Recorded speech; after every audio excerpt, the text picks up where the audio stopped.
gente não tem, primeiro, né, como evitar que a criança interaja com tecnologias digitais, porque a gente está falando de tecnologias elas permeiam todas as esferas do nosso cotidiano, né? A gente sabe disso, e para uma criança que então nasceu nesse contexto de hiperdigitalização da sociedade não seria diferente, né? Muito pelo contrário.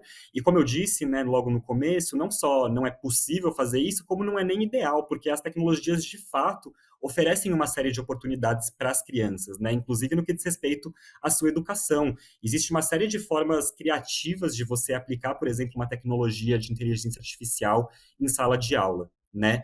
O que a gente tem que evitar é um consumo excessivo dessas tecnologias e, sobretudo, dessas aplicações que não são pensadas para crianças e que podem colocar em riscos os seus direitos, né?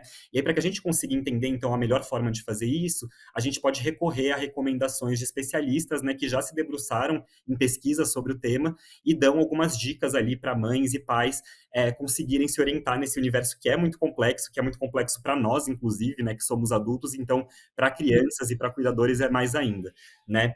Então, quanto a isso, a Sociedade Brasileira de Pediatria tem uma série de recomendações sobre o uso de telas na infância, né? E o que eles dizem?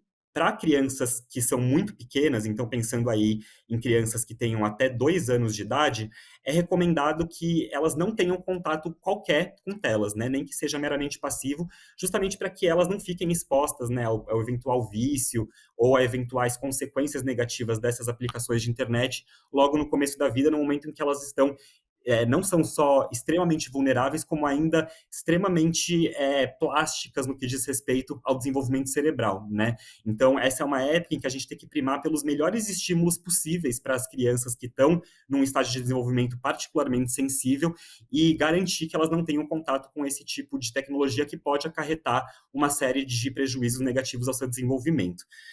Para crianças que são um pouco mais velhas, né, de 2 a 5 anos, a SBP recomenda que o uso de tela seja restrito até 1 hora por dia, né? Então, de novo, trabalhando nessa lógica de conciliar esse contato com a tela com outros ambientes e outros espaços que são mais benéficos ao seu desenvolvimento, como, por exemplo, a própria natureza, né? Não deixar que essa utilização de tela se traduza num vício, né? E que a criança fique imersa naquilo ali passivamente, sem ter contato com outros espaços que são necessários para o seu desenvolvimento.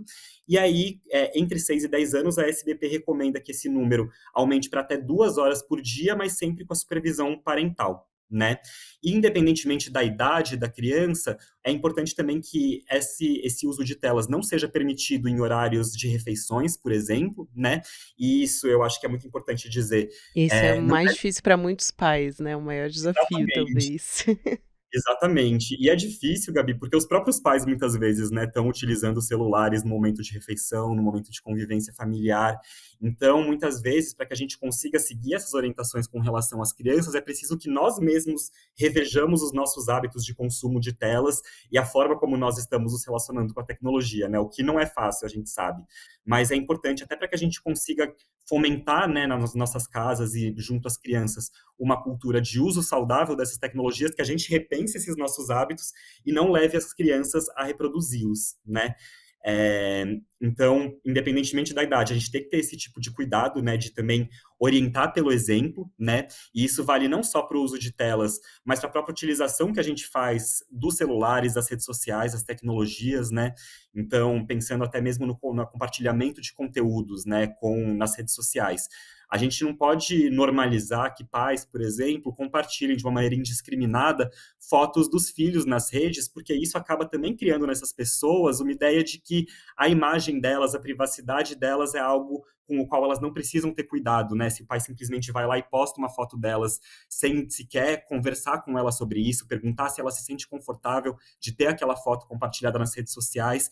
Então, são hábitos nossos que a gente precisa rever para conseguir dialogar de uma maneira transparente e que tenha, enfim, credibilidade com as crianças com relação a esses assuntos e não levar elas a reproduzirem comportamentos tóxicos que, na verdade, são nossos, né?